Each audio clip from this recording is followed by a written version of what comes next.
随着德国的战败，日本陷入到最后的疯狂，关东军也成为日本最后的依赖。然而在苏军强大的攻势之下，关东军灰飞烟灭。而731部队却不甘失败而实施绝密计划，这个计划究竟是什么？敲响丧钟，传奇中国精彩奉献。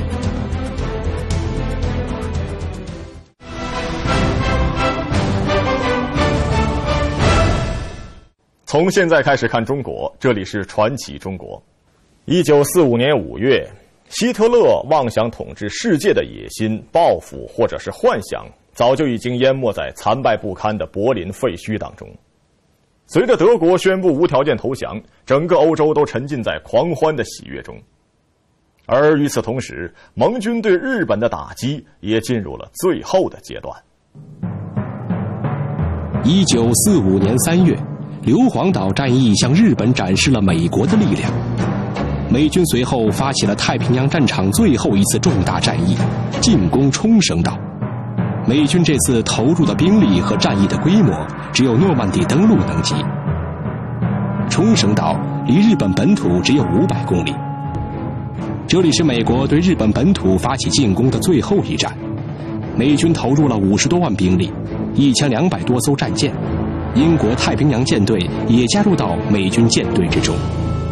4月1日，大规模的空袭和炮轰之后，美军开始登陆。像硫磺岛一样，日本守军的指挥官命令日军退缩到内陆，集中在坚固的碉堡工事中。他的目标已经不再是击退美军，而是给美军留下最大数量的伤亡。美军登陆后第6天，日本海军发动了大规模的神风队自杀攻击，1900多架神风队飞机冲向美军战地，为盟军造成前所未有的伤亡。大和战列舰的自杀性攻击达到了巅峰，堪称历史上规模最大的自杀性攻击事件。日本的大和战列舰是当时世界上最大的战舰，神风队要依靠它那庞大的身躯，在盟军舰队中杀出一条血路，然后停靠在冲绳岛海岸，成了一座永不沉没的钢铁堡垒，向盟军进行还击。然而，这艘巨型战舰却在执行任务的途中葬身于海底。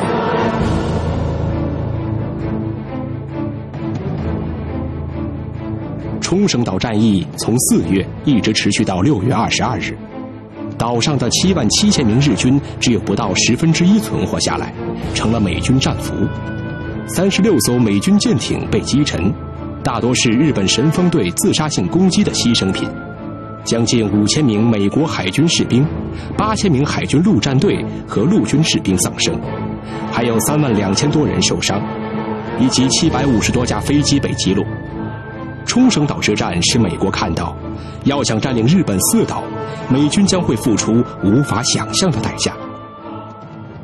日军的负隅顽抗让美军感到了巨大的压力。当时有人估计，如果美军登陆日本本土，美军将有可能遭受100万人的伤亡，这显然是美军所不能接受的。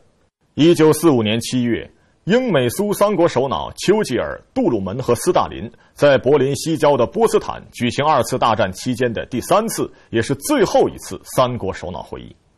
波茨坦会议正式告诫日本不要幻想以体面的方式宣布停战，日本必须无条件投降，必须解散政府，将日本军队退出占领的殖民地。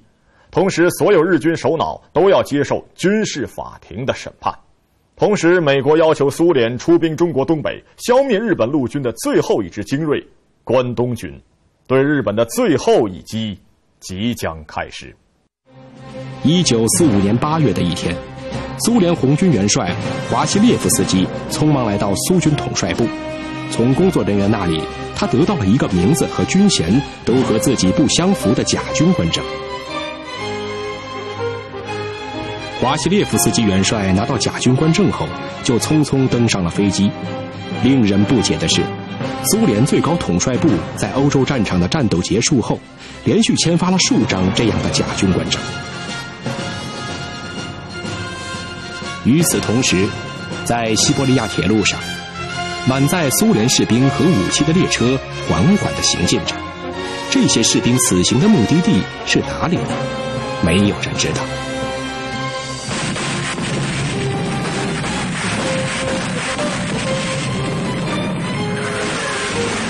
就在几个月前的1945年春天，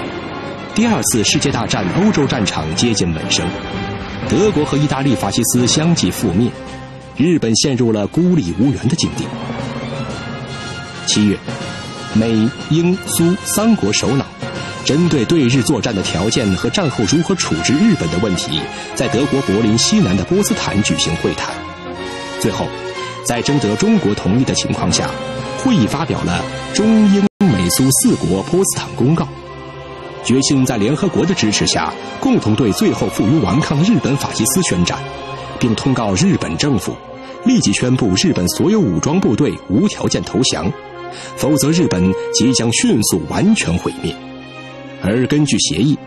苏联负责从中国北方向日军开刀，而首当其冲的就是日本关东军。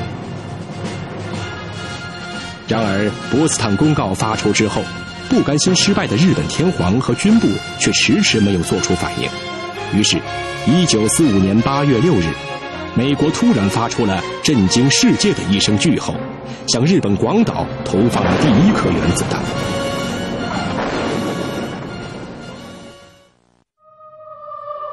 日本终于为自己的军国主义和野蛮侵略付出了代价。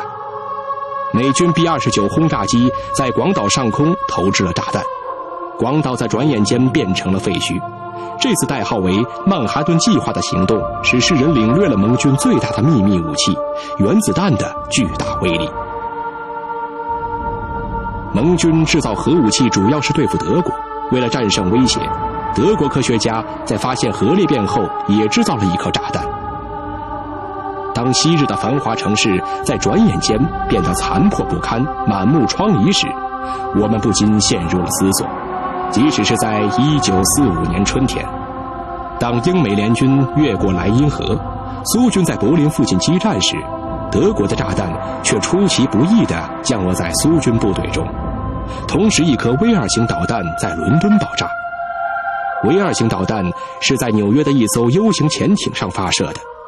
德军已经掌握了这一技术，并可以在德国一败涂地的时候，使德国重新获得胜利。事实上，德国既没有工业原料，也没有大量的专业技术人员来制造原子弹。许多为美国制造核弹的科学家都付出沉重代价，但是原子弹的出现却可以拯救成千上万的生命。广岛在转眼间变成了废墟，78000人横尸街头，有些人仍在垂死挣扎。与此同时，白宫发表声明敦促日本迅速投降，否则他们将面临美军疾风暴雨般的炸弹袭击。对此，日本一直保持沉默。2天之后，8月8日，苏联正式对日宣战。8月9日，毛泽东主席也发表了对日寇的最后一战的声明。同日，美国向长崎投放第2颗原子弹。苏军100万雄师在长达5000多公里的北方战线上，向日本关东军发起了全面绞杀。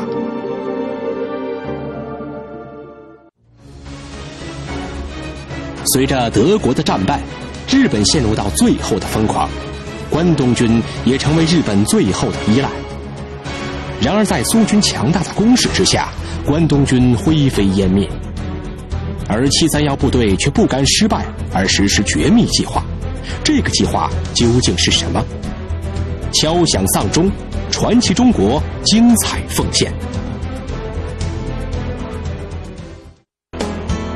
人生自有境界不同，华灯初上，喧嚣渐隐，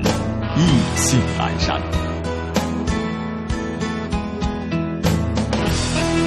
纪录片栏目《传奇中国》，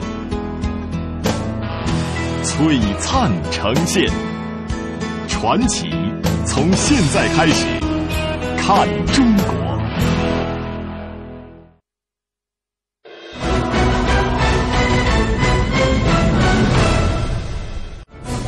关东军毕竟是日军的一支老牌劲旅，打败日本关东军对彻底消灭日本法西斯将会起到关键作用。因而斯大林在进攻关东军的作战部署上做了非常慎重的考虑。1945年7月30日，苏军最高统帅部发出命令，任命华西列夫斯基为远东苏军总司令。为了模糊战役的规格和意图，苏军最高统帅部给各方面军的司令员签发了假名字，并颁发了军衔较低的军官证。苏联元帅华西列夫斯基作为最高统帅的代表，协调3个方面军和海军的行动，也化名为卡西涅夫将军。华西列夫斯基是2战中与朱可夫齐名的苏军高级将领。在著名的莫斯科保卫战中，华西列夫斯基的军事才能得到显露，一举打破德军不可战胜的神话，深得斯大林的赏识。现在把华西列夫斯基派往远东地区对付日本关东军，可见苏联对关东军这个老对手不是一般的重视。其实早在2个月前，斯大林就已经开始将远在几千公里以外的欧洲战场上的苏军秘密运往远东地区和后贝加尔地区，于是就有了在西伯利亚铁路上到处是运载苏联士兵和武器的列车。苏联不是平铺直叙的，苏联的这3个战略地区呢是从3个方向，就3个不同的地点，但是就都是向中国东北来进行推进的。根据中国东北的地形分布，苏军分为3个进攻集团军群，分别是远东第1方面军、远东第2方面军和后贝加尔方面军。第1方面军从东面及苏联滨海地区向哈尔滨、吉林发动进攻，第2方面军从北面向哈尔滨等地区进攻，协助后贝加尔方面军和第1方面军分隔围歼日本关东军。后贝加尔方面军从西面即从蒙古东部向沈阳、长春方向进攻。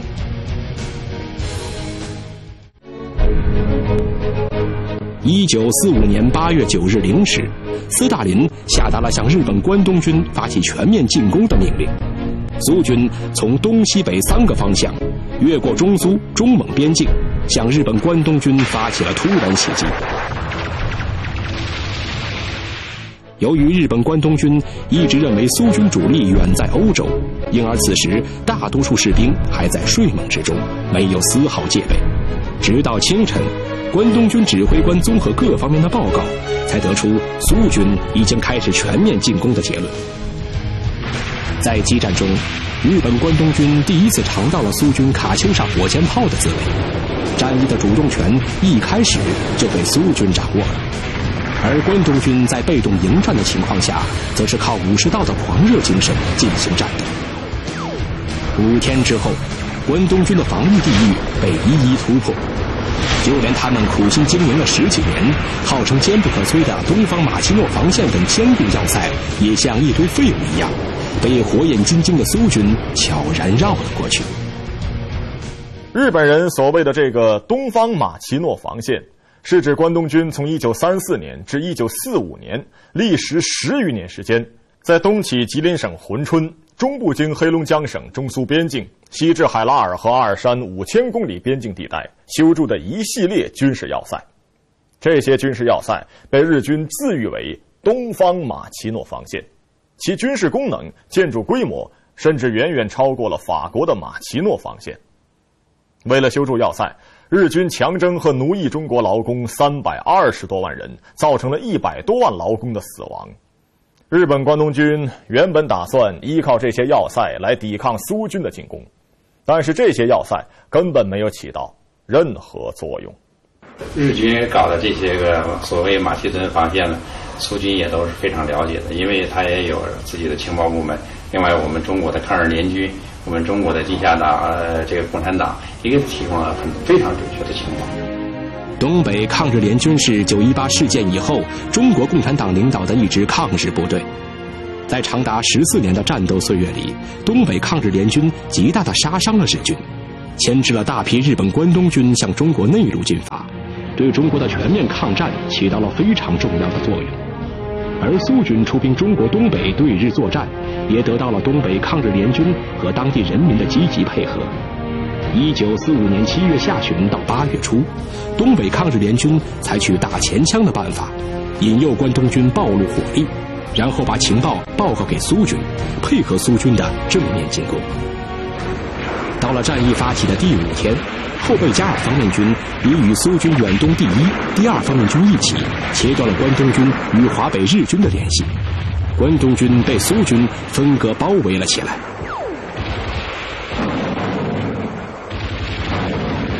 战役第6天，也就是1945年8月15日，苏军正在行军的路上得到了一条消息，日本天皇已经下令无条件投降。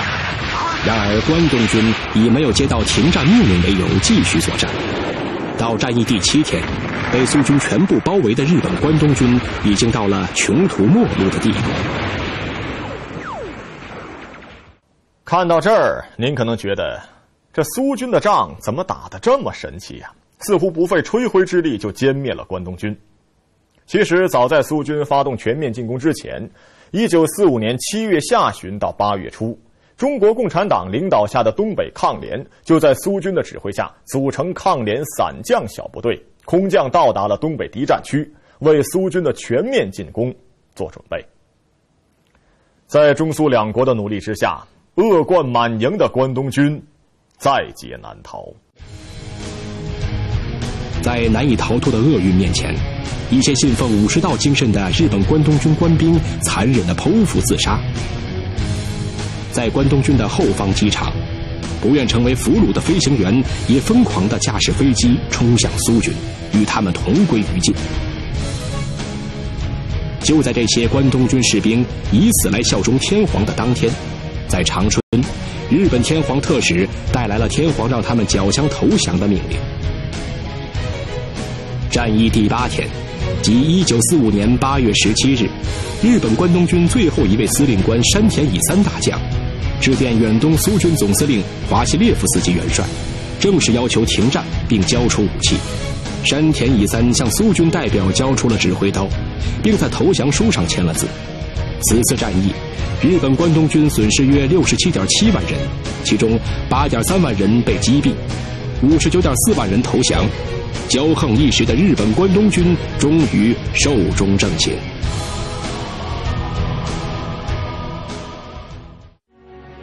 伴随着日本天皇宣布投降和关东军在中国土地上的消亡，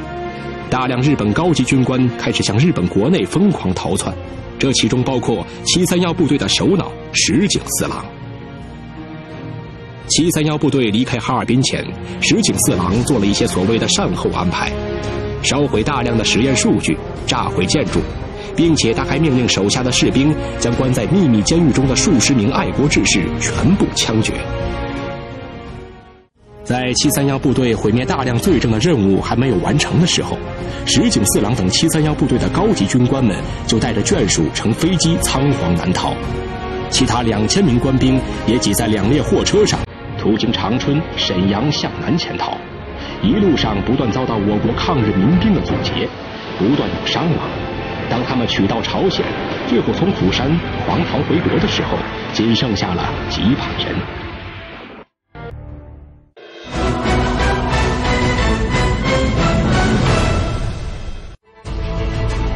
然而，不甘心失败的石井四郎一回到日本，就马上纠集国内的一些狂热分子，秘密炮制了对美军实施自杀式并军战的计划，号称细菌珍珠港计划。这个计划就是把鼠疫病菌释放到日本本土，然后传染给即将登陆日本的美军。疯狂的石井四郎不惜以成千上万日本民众的生命为代价，换取数十万美军的性命。下面就是石井四郎的命令原文。命令：尽可能多地将原木和 PX 从满洲抢运回国。由于美军将于8月25日由东京附近的相模湾登陆，所以我们要抢在他们之前将病菌武器分布在日本全国，伺机对进驻日本的美军发动全面的病菌战争。原木指的是携带病菌的中国受害者， PX 则是沾染了病菌的跳蚤。由此看来，石井四郎在做一些所谓善后安排的时候，还秘密带走了一部分细菌武器。按照石井四郎的计划，一艘货船将把731部队在中国东北制造的这些武器秘密运送到日本本土，预定8月23日到达。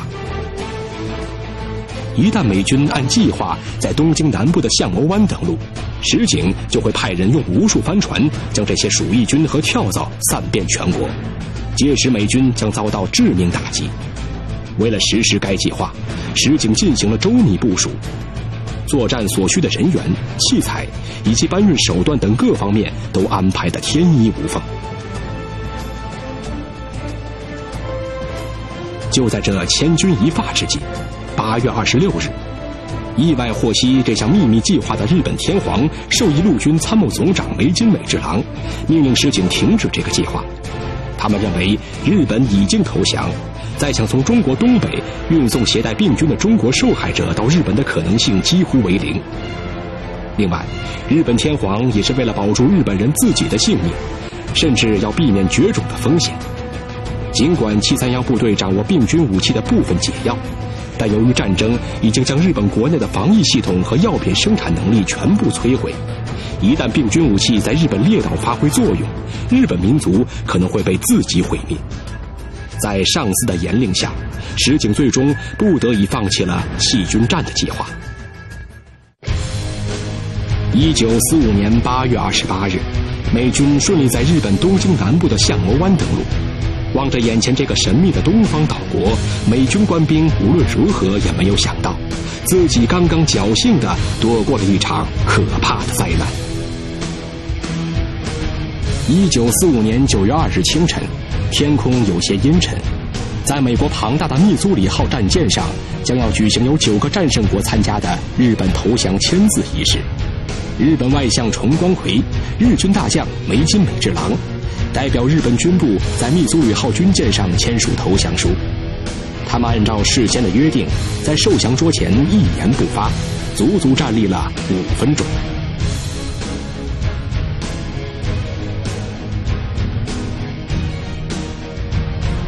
Headquarters to sign the instrument of surrender at the places indicated. 9时04分，签字仪式开始。日本外相重光葵代表日本天皇和政府，陆军参谋总长梅津美治郎代表日本军队大本营在投降书上签字。9时08分，盟军总司令麦克阿瑟将军代表同盟国签字，接受日本的投降。他签字以后，美中英苏政府的代表以及澳大利亚、加拿大、法国、荷兰和新西兰等国的代表依次签字。9时18分，仪式结束。这时天空中阴云渐退，阳光射出云层，洒满了大地和海洋。随着日本宣布无条件投降，第2次世界大战正式结束了。根据波茨坦公告，盟军在日本建立接管的总司令部，对挑起战争的人进行清算。关东军，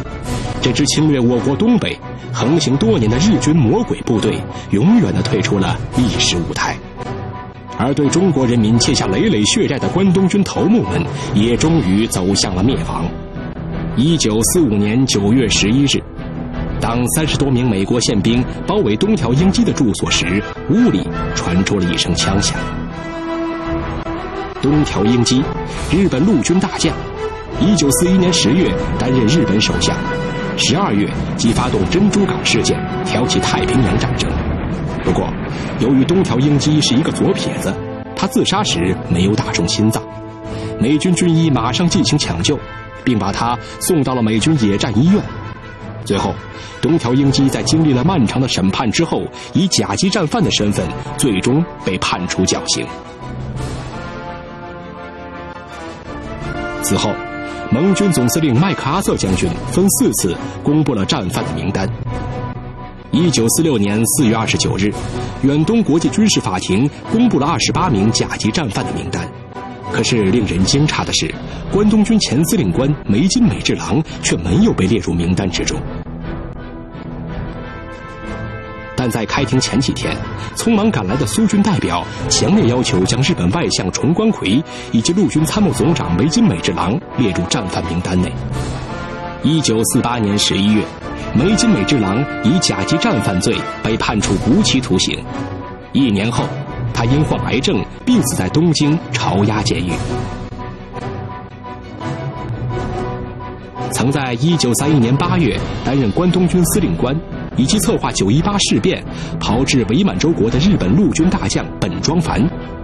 在盟军下达逮捕令后，深感自己战争罪责重大。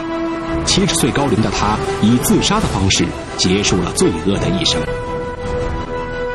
板垣征四郎从1917年起就在中国从事间谍活动。1929年，他开始积极策划武装占领中国东北的阴谋。1945年9月，板垣征四郎率领驻东南亚日军向盟军投降。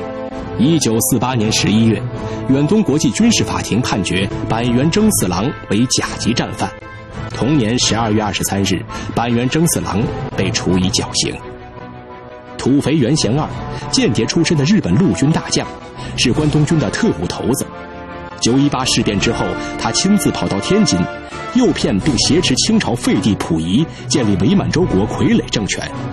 日本战败之后，土肥原贤二被盟军逮捕，以破坏和平等罪行被远东国际军事法庭判为甲级战犯，在东京朝鸭监狱被执行绞刑。石井四郎，日本关东军731部队首脑。第2次世界大战结束前，他曾在中国东北等地对无辜平民进行活人细菌感染解剖实验，残害了1万余人的生命。第2次世界大战结束之后，石井四郎用其细菌杀人方法的资料数据